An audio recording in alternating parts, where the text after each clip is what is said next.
Hello दोस्तों, आप सभी का जोगिंदर पाठशाला 42 पर स्वागत है। तो आज ये हमारी इस यूट्यूब चैनल पर सेकंड क्लास है। हमने फर्स्ट क्लास में प्रकाश के बारे में पढ़ा था कि प्रकाश क्या है, प्रकाश का परावर्तन पढ़ा था और उसमें प्रकाश के गुण पढ़े थे। ठीक है, हमने प्रकाश के परावर्तन के नियम पढ़े थे और दर्पण पढ़े थे। तो आज की इस क्लास में हम प्रतिबिंब के बारे में पढ़ेंगे कि प्रतिबिंब क्या होता है, प्रतिबिंब कितने प्रकार के होते हैं और गोलीय दर्पणों से संबंधित परिभाषाएं पढ़ेंगे। ठीक है बच्चों, तो बात करते हैं हम प्रतिबिंब की। प्रतिबिंब क्या होते हैं? ठीक है, तो बच्चों प्रतिबिंब क्या होता है? जब किसी दर्पण के सामने हम किसी वस्तु को रखते हैं तो उस दर्पण में उस वस्तु की आकृति हमको दिखाई देती है, तो वही आकृति क्या कहलाती है बच्चों? प्रतिबिंब कहलाती है। जैसे कि आप अपना फेस वगैरह देखते हो, चेहरा को देखते हो शीशे के अंदर, तो आपकी प्रतिबिंब दिखाई देता है कि नहीं? ठीक है बच्चों, तो वही क्या कहलाता है? वही आकृति होती है जो आपको शीशा में दिखाई दे, आईने में दिखाई दे, मिरर में दिखाई दे, वही क्या कहलाती है? प्रतिबिंब कहलाती है, इमेज कहलाती है। या फिर अगर आप फिजिक्स की भाषा में समझोगे, टेक्निकल भाषा में समझोगे, तो किसी वस्तु बिंदु से चलने वाली प्रकाश की किरणें दर्पण से परावर्तन के पश्चात किसी दूसरे बिंदु पर मिलती हैं या फिर मिलती हुई प्रतीत होती हैं, तो उस दूसरे बिंदु को पहली वस्तु का प्रतिबिंब कहते हैं। ठीक है बच्चों, अब इसको हम देखो बोर्ड पर देखते हैं। ठीक है, देखिए बच्चे, इमेज। अब प्रतिबिंब क्या होता है? जब हम दर्पण के सामने किसी वस्तु को रखते हैं तो दर्पण में उस वस्तु की आकृति बन जाती है। इस आकृति को वस्तु का प्रतिबिंब कहते हैं। ठीक है, तो दर्पण में हम जिस वस्तु को देखते हैं, जो आकृति बनती है, उस वस्तु को हम क्या कहते हैं बच्चों? प्रतिबिंब कहते हैं। ठीक है, स्वयं वस्तु को क्या कहते हैं बच्चों? बिंब कहते हैं। जो वस्तु होती है उस वस्तु को हम क्या कहते हैं बच्चों? बिंब कहती हैं। जो दर्पण में जो आकृति बनेगी उसको क्या बोलेंगे? प्रतिबिंब बोलेंगे, और जो वस्तु होगी उसको हम क्या बोलेंगे? बिंब बोलेंगे। ठीक है, और फिजिक्स की भाषा में देखो, यदि प्रकाश की किरणें वस्तु के किसी बिंदु से चलकर परावर्तन के बाद किसी दूसरे बिंदु पर जाकर मिलती हैं अथवा किसी दूसरे बिंदु से आती हुई प्रतीत होती हैं, जो आती हुई प्रतीत होती हैं वो उत्तल दर्पण में आती हैं। ठीक है, तो इस बिंदु को, इस दूसरे बिंदु को, जो दूसरा बिंदु होगा, तो इस दूसरे बिंदु को पहले बिंदु का प्रतिबिंब कहते हैं।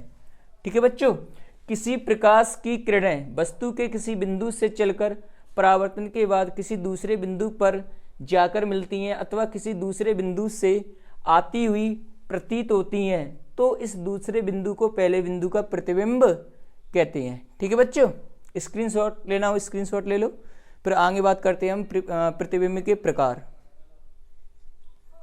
ओके, इसको रब करूं।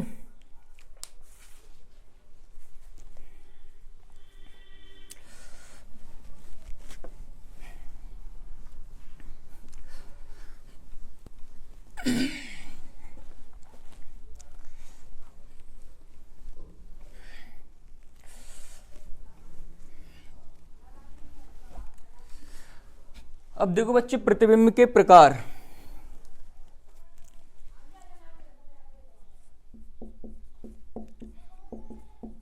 प्रतिबिंब के प्रकार, टाइप्स ऑफ इमेज। ठीक है बच्चों, प्रतिबिंब के प्रकार। प्रतिबिंब के प्रकार, तो बच्चों प्रतिबिंब दो प्रकार के होते हैं। प्रतिबिंब हमारे कितने प्रकार के होते हैं बच्चों? दो प्रकार के होते हैं। एक होता है हमारा वास्तविक प्रतिबिंब, वास्तविक प्रतिबिंब। ठीक है, इसको बोलते हैं हम रियल इमेज, रियल इमेज। ठीक है बच्चों, एक हमारा क्या होता है? वास्तविक प्रतिबिंब होता है, जिसको हम बोलते हैं क्या? Real image. ठीक है, एक होता है हमारा आभासी प्रतिबिंब, आभासी प्रतिबिंब, जिसको बोलते हैं हम वर्चुअल इमेज। ठीक है बच्चों, एक होता है हमारा वास्तविक प्रतिबिंब और एक होता है हमारा आभासी प्रतिबिंब।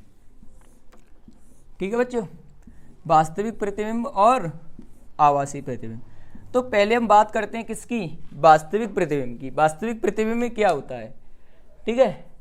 तो वास्तविक प्रतिबिंब बनते हैं वो अवतल दर्पण के द्वारा बनते हैं। तो वास्तविक प्रतिबिंब क्या होता है, किसी वस्तु बिंदु से चलने वाली प्रकाश की किरणें दर्पण से परावर्तन के बाद जिस बिंदु पर वास्तव में मिलती हैं तो उस बिंदु पर क्या बनते हैं, वास्तविक प्रतिबिंब बनते हैं। ठीक है। और बच्चों आभासी प्रतिबिंब क्या होता है, किसी बिंदु वस्तु से चलने वाली प्रकाश की किरणें परावर्तन के पश्चात किसी दूसरे प्रतीत होती हैं या फिर मिलती हुई प्रतीत होती हैं। मतलब आभासी प्रतिबिंब में वास्तव में नहीं मिलती हैं, ठीक है, जबकि वास्तविक जो प्रतिबिंब होता है उस पर प्रकाश किरणें वास्तव में मिलती है। ठीक है। अब देखो चित्र के माध्यम से समझो। ठीक है। तो यहाँ पर एक मैं मेन पॉइंट लिख देता हूँ, किरणें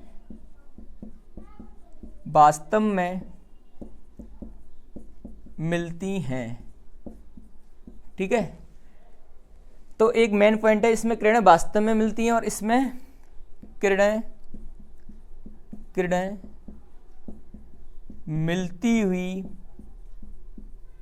मिलती हुई प्रतीत होती है। ठीक है। इसमें किरणें मिलती हुई प्रतीत होंगी, इसमें वास्तव में मिलती हैं। जैसे कि बच्चों मान लो कि ये कोई हमारा अवतल दर्पण है जिसके बाहरी भाग पर क्या होती है, पॉलिश, और जो प्रकाश का परावर्तन होता है वो दबे हुए तल से होता है। ठीक है।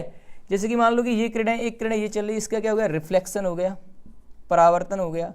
फिर उसके बाद ये किरणें चल गई, ठीक है, फिर इसका ये रिफ्लेक्शन हो गया।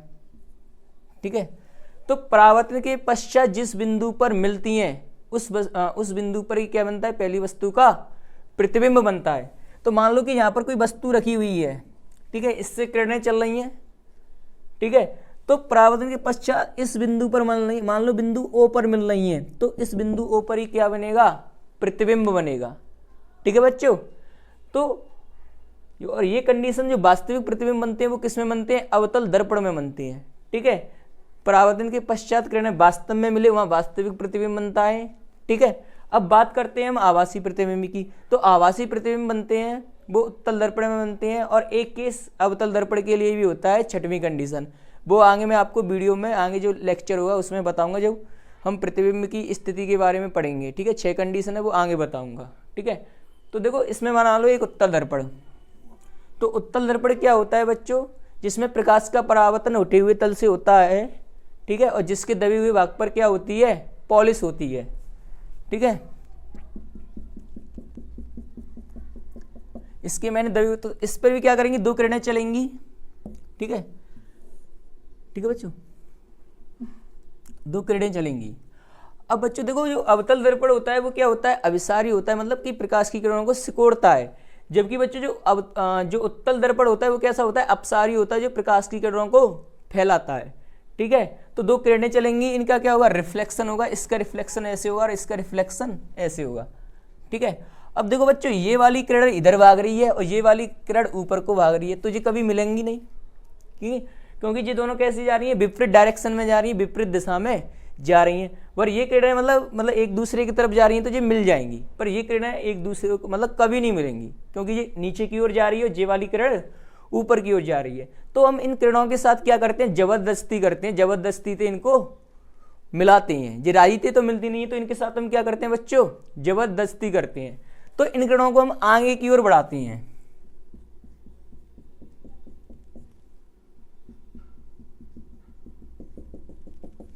ठीक है। जब आगे की ओर बढ़ाते हैं तो जिस बिंदु पर ये किरणें काटती हैं तो वहां पर ही क्या बनता है, प्रतिबिंब बनता है। मान लो कि ये कोई वस्तु हो गई, ठीक है, तो ये किरणें यहाँ पर मिल रही हैं कि नहीं, तो यहीं पर क्या बनेगा, बिंदु ओ पर प्रतिबिंब बनेगा। कैसा बनेगा, आभासी प्रतिबिंब बनेगा। कैसा बनेगा बच्चों, आभासी। और बच्चों ये वाला प्रतिबिंब कैसा होगा, वास्तविक प्रतिबिंब होगा। ठीक है बच्चों। तो आपको बस एक ही बात ध्यान रखनी है, जहाँ किरणें वास्तव में मिले वहाँ पर कैसा प्रतिबिंब बनता है, वास्तविक प्रतिबिंब बनता है, और जहाँ पर किरणें मिलती हुई प्रतीत हो वहाँ प्रतिबिंब कैसा बनता है, आभासी बनता है।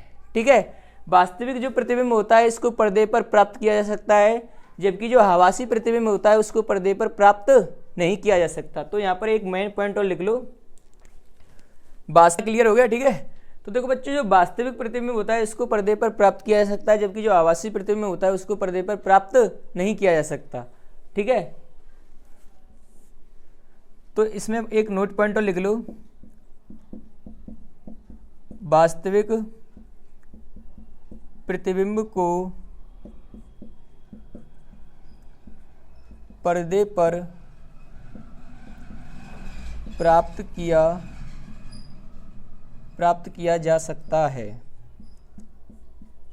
ठीक है बच्चों, और इसमें पॉइंट लिख लो, आभासी प्रतिबिंब को